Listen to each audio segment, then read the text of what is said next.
कैसे हैं आप सब? स्वागत है आपका टीचिंग इंस्टीट्यूट में। आज हम लोग बात करेंगे बिहार में 7वें चरण शिक्षक बहाली कब होनी है। कुछ इम्पोर्टेंट टॉपिक यहाँ पर जो नई अपडेट है उसके संबंध में यहाँ पर बात करेंगे। सीटेट, बीटेट या एसटेट 2019, ये कौन अभ्यर्थी इनमें से तीनों फॉर्मेट में से कौन से अभ्यर्थी यहाँ पर 7वें चरण में भाग ले सकते हैं? क्या जो खबर पहले आ रही थी, बहुत सारे चैनल के माध्यम से भी हमने देखा और न्यूज़ पत्रों के माध्यम से भी हमने यहाँ पर देखा कि जो बाकी बचेंगे पद छठे चरण की जो शुरुआत आज से हो चुकी है, 14, 15 और 16 जो होगी, उनमें जो जितने पद बाकी बचेंगे, क्या उन्हीं सिर्फ उन्हीं पदों के लिए 7वें चरण की तैयारी की जा रही है? क्या 7वें चरण में नई सीटों को शामिल नहीं की जाएगी या फिर नए बच्चों को शामिल नहीं की जाएगी? इन सभी चीज़ों पर और नोटिफिकेशन कब आने वाली है, सीटें कितनी रहेगी 7वें चरण में, ये सभी चीज़ों पर डिटेल में आज हम लोग यहाँ पर बात करेंगे। तो आप पूरा ज़रूर देखिएगा। नई अपडेट के लिए आप चैनल को सब्सक्राइब करके बेल आइकन को ज़रूर प्रेस करें, वीडियो को लाइक एंड शेयर ज़रूर करें। टीचिंग इंस्टीट्यूट आपको हमेशा सटीक एंड सही जानकारी टाइम टू टाइम देती रहती है। तो चलिए बात करते हैं 7वें चरण की शुरुआत कब से होगी। पहला, जो सचिव हैं संजय कुमार सर, उन्होंने कहा है कि 7वें चरण की जो बहाली प्रक्रिया शुरू होगी, जो उनकी नोटिफिकेशन आनी प्रक्रिया शुरू हो जाएगी, क्योंकि शिक्षा विभाग ने सभी चीज़ों की तैयारियां कर ली है। जैसे कि छठे चरण की तैयारी खत्म हो जाएगी, काउंसलिंग कंप्लीट हो जाएगी। छठे चरण की काउंसलिंग 14 से लेकर 17 के बीच में आपकी होनी है। लेकिन हाईकोर्ट में यहाँ पर बीच में हाईकोर्ट में भी जहाँ पर याचिका गई थी, लेकिन उसमें सुनवाई होने से पहले ही सुनवाई भी हो चुकी है। यहाँ पर छठे चरण की प्रक्रिया शुरू होने के बाद अब ख़त्म होने वाली है, कल और परसों ख़त्म हो जाएगी। ये तो रहा छठे चरण की। अगर हम यहाँ पर बात करें, क्या जो छठे चरण में सीटें बचेंगी सिर्फ उन्हीं को 7वें चरण में शामिल होने के लिए मिलेगा मौका? ऐसा बिल्कुल भी नहीं है। नई अभ्यर्थी, जितने भी नई अभ्यर्थी यहाँ पर आपके होंगे, जो नई अभ्यर्थी यानी कि वो सीटेट पास कर चुके हैं, बीटेट पास कर चुके हैं, एस्टेट 2019 वाले जो खलबली मचा रहते हैं कि मेरिट नॉट इन मेरिट या फिर मेरिट में जो है वे, यानी यहाँ पर मेरिट और नॉट मेरिट की कोई बात नहीं होने वाली है। आप ये बात ध्यान में आप रख लें। सिर्फ बात होने वाली है, आप टेट क्वालिफाइड होने चाहिए। क्या टेट क्वालिफाइड होनी चाहिए? या फिर आप सी टेट से हो, बी टेट से हो या एस टेट 2019 वाले कोई भी अभ्यर्थी बिहार में तो बी टेट तो बिहार की टीचर वैकेंसीज हैं, एस टेट 2019 में आई थी। सी टेट बिहार में वैल्यूएबल है, यानी इसकी एनसीईआरटी इसको मान्यता बिहार में दे चुकी है। तो यहाँ पर नई वैकेंसीज जब 7वें चरण की होगी, तो नई लोगों को, नई अभ्यर्थियों को यहाँ पर एप्लीकेशन जो नोटिफिकेशन आएगी, नई अभ्यर्थियों को यहाँ पर डॉक्यूमेंट जमा लेंगे और उनके बारे में बात की गई है कि सभी अभ्यर्थियों को मिला के जो छठे चरण में बाकी बचेंगे और जो नए अभ्यर्थी वहाँ पर शामिल होंगे, यानी जो नए अभ्यर्थी वहाँ पर डॉक्यूमेंट सबमिट करेंगे, नियोजन इकाई में भाग लेंगे, सभी अभ्यर्थियों को 7वें चरण में हिस्सा लेने का मौका मिलेगा।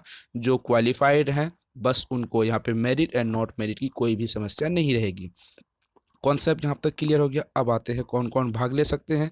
इनके बारे में बता दिया हमने, सीटेट वाले, बीटेट वाले एंड एसटेट 2019 वाले, ये भी भाग ले सकेंगे। यहाँ तक कंप्लीट होगी। अब वे जो अभ्यर्थी अब तक पास हो चुके हैं, ऐसे अभ्यर्थी नहीं, अपियरिंग वाले यहाँ पर भाग नहीं ले सकेंगे। और एक बात दिमाग में रख लीजिए। अब बात करते हैं आने वाले की प्राथमिक विद्यालयों में सीटों की संख्या कितनी होगी, क्योंकि यहाँ पर वैकेंसीज जहाँ पे आप देख सकते हैं सीटेट, बीटेट, एस्टेट 2019, यानी कि बीटेट 2011 से लेके अब तक जितने अभ्यर्थी हैं सबको यहाँ पर बुलाया गया है, जिसकी जॉब नहीं हुई है, जो बीटेट पास करके 2011 से बैठे हैं, सीटेट पास करके 2011 से बैठे हैं, सबको यहाँ पर बुलाई गई है। आप ध्यान में रखेंगे, अगर यहाँ पर जो बच्चे आएंगे, लगभग मेरे ख्याल से 5 लाख प्लस बच्चे इतने बिहार में हो जाएंगे। मुझे लगता है, मैं श्योर नहीं हूँ, इसलिए हो जाएंगे क्योंकि जो अब तक पास हो चुके हैं सीटेट एंड बीटेट, पहले क्या थे, उनकी एज सीमा लिमिटेशन थी तो ख़त्म हो चुकी थी, लेकिन एनसीईआरटी ने अप्रूवल दे दिया है कि अब जो भी टेट क्वालिफाइड हैं आजीवन मान्यता रहेगी। तो इस हिसाब से जो भी अभ्यर्थी पास आउट हो चुके हैं उनको यहाँ पर शामिल होने का मौका मिलेगा 7वें चरण में। तो ये यहाँ तो बात आ गई कि बहुत सारे अभ्यर्थी होंगे। अगर इतने अभ्यर्थी होंगे तो सीटें कितनी होनी चाहिए, यहाँ पर ये भी एक सवाल है। सीटों की अगर हम यहाँ पर बात करें, सीटें लगभग आपको सीटें भी बहुत अच्छी खासी मिल रही है। अगर जो अभ्यर्थी इस बार 7वें चरण में 7वें चरण में जिसकी जॉब नहीं हो पाई, तो मुश्किल होगा आने वाले समय में, क्योंकि सीटें इस बार बहुत मिलने वाली है। सीटें कितनी होगी, लगभग 80 से 1 लाख के बीच यहाँ पर बात की गई है, ठीक है। 80 से 1 लाख के बीच अपर प्रमुख सचिव जो संजय कुमार सर हैं, उन्होंने बताया था, उनसे जब मेरी बात हुई थी व्हाट्सएप के जरिए, तो उन्होंने कहा था कि 1 लाख से 80 से 1 लाख के बीच सीटें होंगी, सीटें बढ़ सकती हैं, लेकिन यकीन मानिए कि 80,000 से नीचे सीटें नहीं होने वाली हैं। जितने भी अभ्यर्थी आएंगे, काउंसलिंग लगभग सबकी होने की संभावना यहाँ पर जताई जा रही है। अब आप सवाल नंबर लास्ट जो आता है कि नोटिफिकेशन कब तक होगी। अब आते हैं 14 से लेके 17 के बीच में छठे चरण की काउंसलिंग प्रक्रिया कंप्लीट हो जाएगी। फिर उसके बाद शिक्षा विभाग थोड़ी सी राहत की सांस लेगी, लेकिन 2 वीक का समय दिया गया है। 2 वीक संजय कुमार सर ने बताया है कि 2 वीक का समय लेंगे।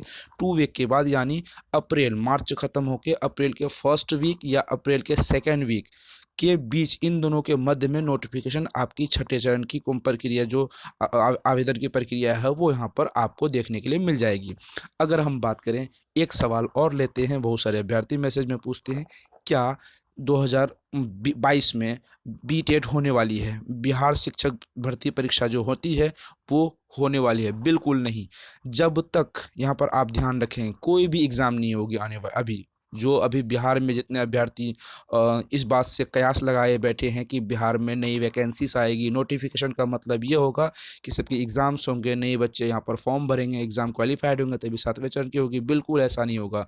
बिहार के शिक्षा मंत्री का कहना है कि जितने अभ्यर्थी पास आउट करके बैठे हैं, पहले उनको हम फुलफिल करेंगे, पहले हम उनको यहाँ पर भर्ती करेंगे, क्योंकि उनकी उम्मीदें हमसे लगी हैं, उनको पहले फुलफिल करेंगे। लेकिन आपकी बीटेट की वैकेंसीज हैं, एग्ज़ाम्स नहीं होंगे। जो पास आउट हैं उनको यहाँ पर जॉब मिलेगी। कॉन्सेप्ट यहाँ पर क्लियर हो गया। अब ध्यान में रखेंगे कि एग्ज़ाम्स नहीं होने वाली है, जो पास होंगे उन्हीं को सातवें चरण में मौका मिलेगा। मार्च ख़त्म होकर अप्रैल के फर्स्ट वीक से लागू हो जाएगी, नोटिफिकेशन आनी शुरू हो जाएगी।